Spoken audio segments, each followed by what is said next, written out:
Bonjour à tous, il sera jugé le 8 juin prochain par le tribunal correctionnel de Dijon pour homicide routier avec délit de fuite et conduite sous l'emprise de stupéfiants en récidive. Cet homme de 37 ans serait le responsable de la mort d'un cycliste jeudi à Savigny-les-Beaunes percuté par un véhicule et dont le corps n'a été retrouvé que le lendemain matin en bord de route.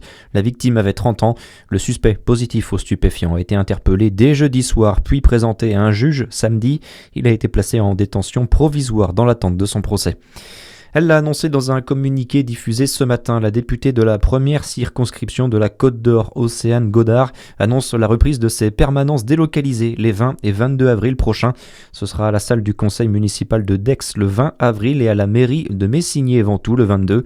Elles se tiendront de 18h à 19h30. Les permanences sont ouvertes à tous. En plein mouvement de grève des avocats en France, des magistrats partis de Strasbourg le 4 avril dernier ont fait escale à Sœurs en Côte d'Or hier. Ils réalisent un périple à vélo de plus de 900 km pour réclamer, je cite, une justice indépendante. Ils sont à Chalon-sur-Saône aujourd'hui avant de reprendre leur route vers l'Italie, puisque leur périple doit s'achever à Vintimille où ils passeront le flambeau à leurs collègues italiens. Dans le reste de l'actualité, une journée justice morte dans de nombreux barreaux en France avec la mobilisation des avocats qui se poursuit. Le barreau de Dijon y participe notamment. Il s'oppose au projet de loi sur la justice criminelle examiné au Sénat à partir d'aujourd'hui. Conséquence de cette grève, la plupart des audiences sont reportées. À Paris, un rassemblement est en cours devant le tribunal judiciaire avant un autre devant le Sénat en début d'après-midi.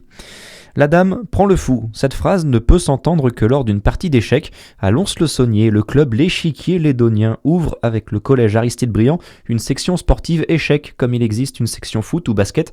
Au programme, 4 heures d'échecs chaque semaine pendant les heures scolaires avec au bout la participation à des tournois et des championnats. Cela fait plusieurs années que le club tente d'ouvrir cette section. C'est désormais chose faite, d'autant qu'Olivier Minot, le président du club, constate un vrai engouement. On a eu un très grand engouement après le Covid et puis ça monte très régulièrement. Bon, il y a eu la série Le jeu de la dame qui nous a bien aidé par rapport à sur Netflix à l'époque.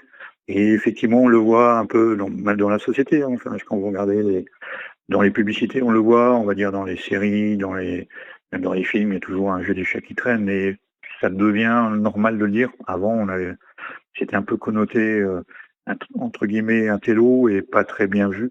Là maintenant, ça passe bien dans la société, donc il y a un réel engouement. Ouais. L'histoire et la culture autour des échecs sont aussi enseignées. Un test de sélection est organisé le 26 avril prochain.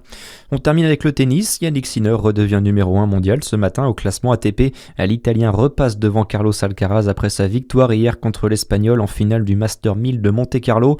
Le monégasque Valentin Vachereau intègre pour sa part le top 20 pour la première fois. Très bon après-midi sur Fréquence Plus.